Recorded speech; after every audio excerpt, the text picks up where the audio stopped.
Hi అండి.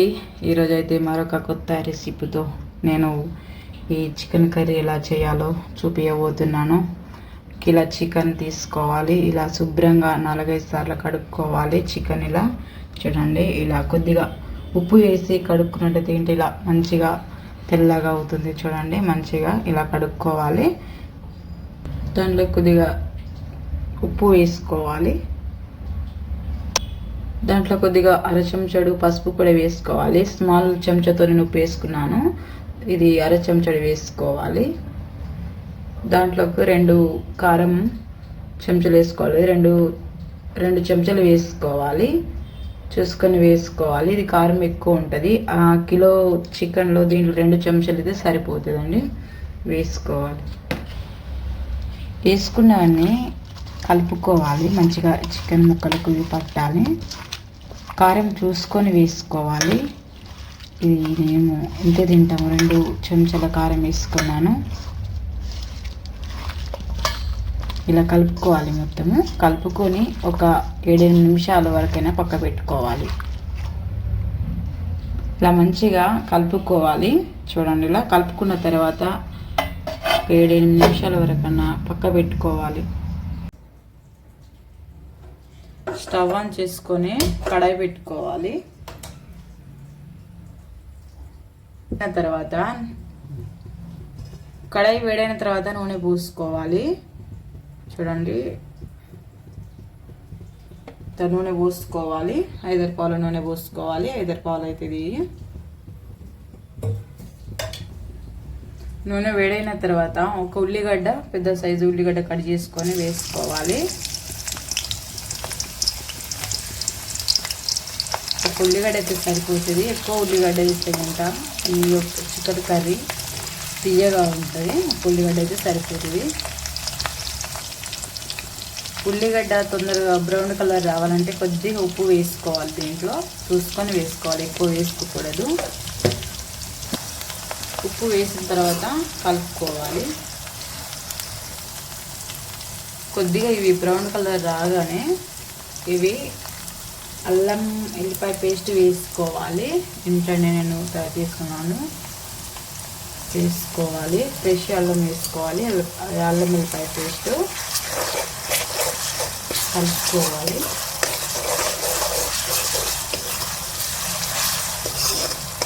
మంట లో టు మీడియంలో పెట్టుకొని ఇవి మనం కలుపుకోవాలి.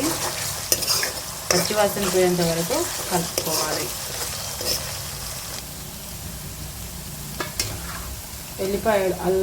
ఉల్లిగడ్డ బ్రౌన్ కలర్ వచ్చిన తర్వాత దీంట్లో కలిపెట్టుకున్న చికెన్ దీంట్లో వేసుకోవాలి.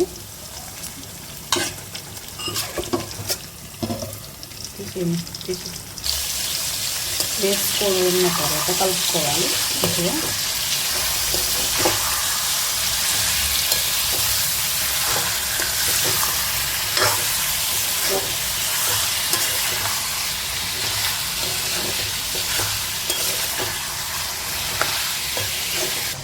కలుపుకున్న తర్వాత 2-3 నిమిషాల వరకు అయినా కానీ మూత పెట్టేసుకోవాలి. మంటనైతే మీడియంలో పెట్టుకొని ఉడికించుకోవాలి.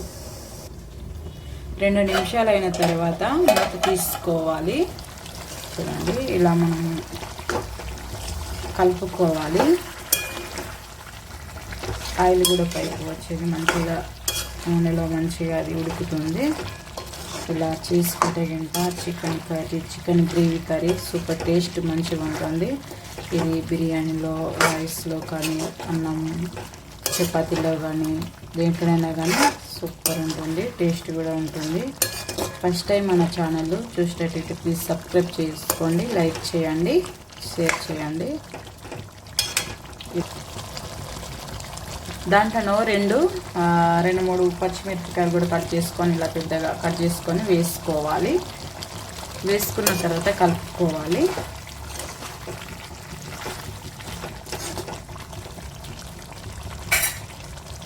దాంట్లో ఒక టమాటా కూడా కట్ చేసుకొని వేసుకోవాలి. నేను ఒకటి వేసుకుంటున్నాను, ఒకటే సరిపోతుంది. ఇలా కట్ చేసుకొని వేసుకోవాలి. వేసుకొని కలుపుకోవాలి. ఇలా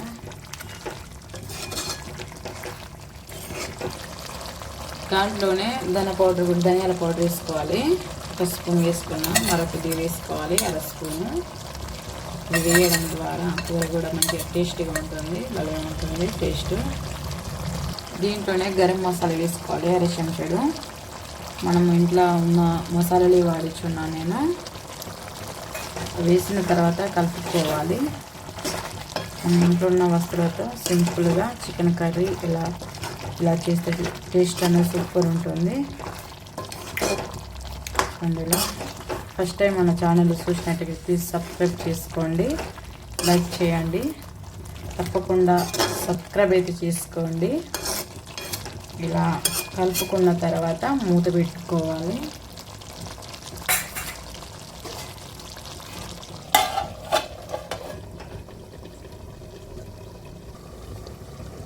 మూత తీసుకొని చూసుకోవాలి, కలుపుకోవాలి. చూడండి చక్కగా నూనె కూడా పైకి వచ్చింది, మంచిగా ఉడుకుతుంది. ఇంకా నేనైతే దీంట్లో నీళ్ళు కూడా పోయలేను.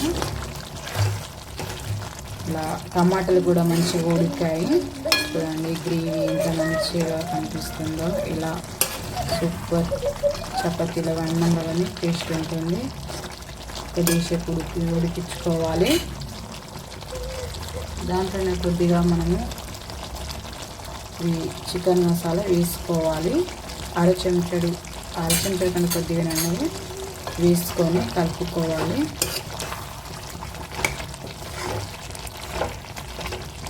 మరో 2 నిమిషాల వరకు ఉడికించుకోవాలి. దీన్ని మూత పెట్టేసుకోవాలి. 2-3 నిమిషాలు అయిన తర్వాత మూత తీసుకోవాలి. చూడండి టమాటాలు కూడా మంచి కుక్ అయ్యాయి. ఒక గిలాసెడు దీంట్లో నీళ్ళు పోసుకోవాలి. గ్రేవీకి సరిపడా నీళ్ళు పోసుకోవాలి. చూడండి నేనైతే గిలాసెడు నీళ్ళు పోసుకున్నాను. ఉప్పు కూడా చూసుకోవాలి. ముందుగా నేను ఉప్పు కూడా వేసుకున్నాను. ఉల్లిగడ్డలు కూడా నేను ఉప్పు వేసుకున్నాను, చూసుకొని వేసుకోవాలి. పోసుకున్న తర్వాత మూత పెట్టేసుకోవాలి. 4-5 నిమిషాల వరకు మళ్ళీ దీన్ని ఉడికించుకోవాలి. 4 నిమిషాలు అయిన తర్వాత మూత తీసుకోవాలి. మనం చేసుకున్న చికెన్ కర్రీ రెడీ అయిపోయిందండి. చూడండి ఇలా మంచిగా ఉడికింది. ఇది మనం వండుకున్న చికెన్ కర్రీ రెడీ అయింది. మూత పెట్టేసుకొని స్టవ్ బంద్ చేసుకోవాలి. అండి ఈరోజు అయితే మరొకటి చేస్తున్నాను. జొన్న రొట్టె చికెన్ కర్రీలోనికి చికెన్ కర్రీలో ఈ జొన్న రొట్టె టేస్ట్ అన్నది సూపర్ ఉంటుంది. చూడండి నేను ఈరోజు అయితే ఎంతో ఆరోగ్యకరమైన జొన్న రొట్టె నేను చేస్తున్నాను. చికెన్ కర్రీలో ఈ జొన్న రొట్టె చేస్తే గింట సూపర్ ఉంటుంది, బలం కూడా ఉంటుంది. జొన్న రొట్టె చేసుకొని తినాలి. అయితే నేనైతే ఈ జొన్న పిండిని జల్లించుకుంటున్నాను. చూడండి ఇలా జల్లించుకోవాలి. ఇలా రాళ్ళు ఉండకుండా ఏముండకుండా చూసుకోవాలి. ఈరోజు నేను పట్టించుకున్నాను ఇది చెక్కికి. 4-5 కప్పుల వరకు పిండి తీసుకోవాలి. ఇలా మొత్తం పట్టుకోవాలి జల్లెడ. పిండిలో కొద్దిగా సాల్ట్ వేసుకోవాలి. సాల్ట్ వేస్తేనే జొన్న రొట్టె టేస్ట్ ఉంటుంది. కొందరు వేస్తారు కానీ వేయరు, నేనైతే వేస్తున్నాను. టేస్ట్ మంచిగా ఉంటుంది. ఉప్పు వేసుకున్న తర్వాత దీన్ని కలుపుకోవాలి. చూడండి ఇలా మంచిగా కలుపుకోవాలి. కలుపుకున్న తర్వాత కొద్దిగానే పిండి పక్కకు తీసుకుంటూ కొద్దిగా నీళ్ళు పోసుకుంటూ దీన్ని పిసుక్కోవాలి. మరీ ఎక్కువ జోరుగా పిసుకోవద్దు. చపాతి పిండికి ఎలా పిసుక్కుంటామో అలా దీన్ని పిసుక్కోవాలి. కొద్దిగానే పిసుకొని రొట్టె చేసుకోవాలి. జొన్న రొట్టె ఈ జొన్న రొట్టె ఆరోగ్యానికి ఎంతో మంచిది. జొన్న రొట్టె తినాలి.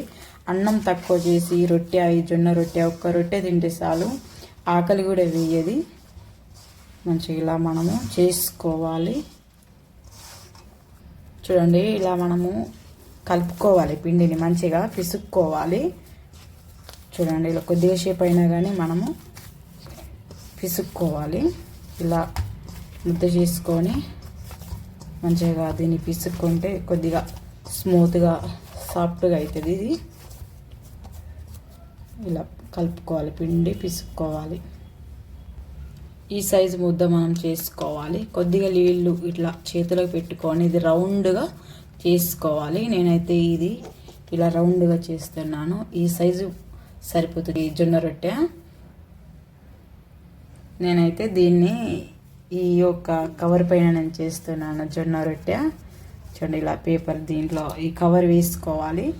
వేసుకొని రౌండ్గా చేతులతో ఇలా రౌండ్గా ఒత్తుకోవాలి. సన్నం కూడా ఒత్తుకోవచ్చు. ఇలా సన్నం చేసుకోవాలి రౌండ్గా. మనము అది గోధుమ రొట్టె ఎలా చేసుకుంటామో అలా మనం సన్నం కూడా చేసుకోవచ్చు. దీన్ని కొద్దిగా నీళ్ళు పెట్టుకోవాలి. చూడండి, ఇలా ఈ జొన్న రొట్టె ఆరోగ్యానికి ఎంతో మంచిది, తినాలి. ఇలా చేసుకోవాలి. రౌండ్గా ఇలా చేసుకోవాలి. పిండి చల్లని అవసరం లేదు, చల్లకుండానే ఇలా చేసుకోవాలి. పొడి పిండి అవసరం లేదండి. ఇలా చేసుకోవాలి కవర్ వేసుకొని. చూడండి, ఇలా చేసుకోవాలి రౌండ్గా. ఇలా మధ్యలో దొడ్డు ఉంటే గింట మన అరిచేయితో ఇలా ఇలా ఇలా అన్నాలి. మంచి ఇలా సన్నం అవుతుంది. దొడ్డు ఉంటే గింట రొట్టె కాలది, టేస్ట్ కూడా బాగుండదు.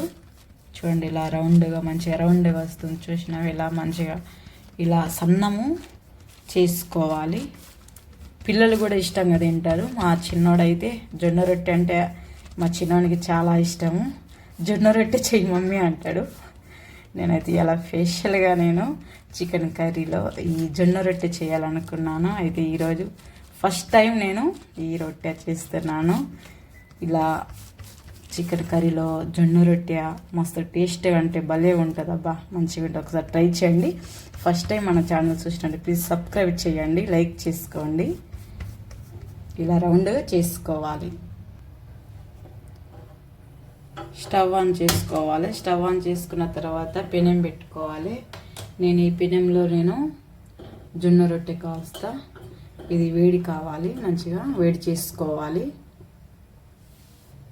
పెనం వేడైన తర్వాత చేసుకున్న జొన్న రొట్టెల కవర్ తీసి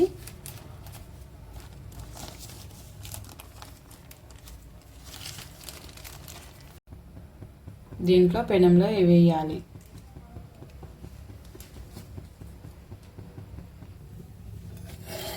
ఇది మనము మరేసుకోవాలి.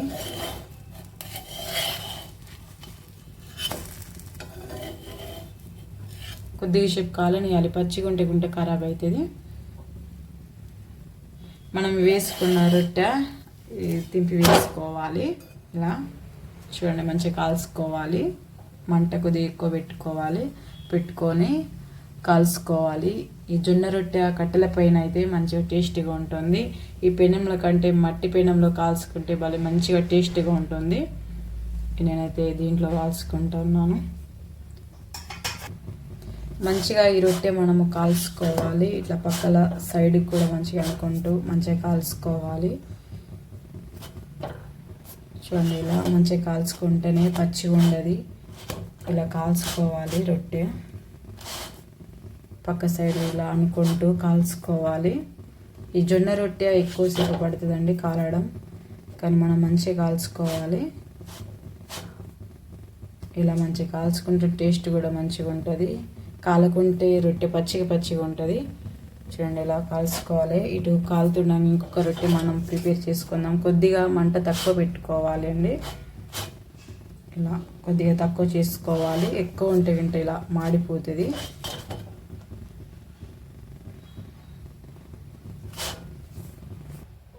ఇలా మంచిగా కాల్చుకోవాలి. ఇదైతే కాలిందండి. మరి ఇంకొకటి ప్రిపేర్ చేసుకుందాము. ఇంకొకటి కూడా మనం ఇలానే ప్రిపేర్ చేసుకోవాలి. నేను రెండే చూపిస్తాను. చూడండి, ఇలా దీన్ని కూడా రౌండ్గా ఒత్తుకోవాలి. రెండోసారి కూడా రొట్టె ఇలా చేసుకొని వేసుకోవాలి. దానిలాగానే ఇది కూడా కాల్చుకోవాలి. రెండోసారి ఇలా మంచిగా కాల్చుకోవాలి. చూడండి పక్కల పంట కూడా దీన్ని కూడా అలానే మంచిగా కాల్చుకోవాలి. ఇలా మంచిగా పర్ఫెక్ట్గా ఇలా మనం రొట్టెలు చేసుకున్నట్టుగా సూపర్ ఉంటుంది.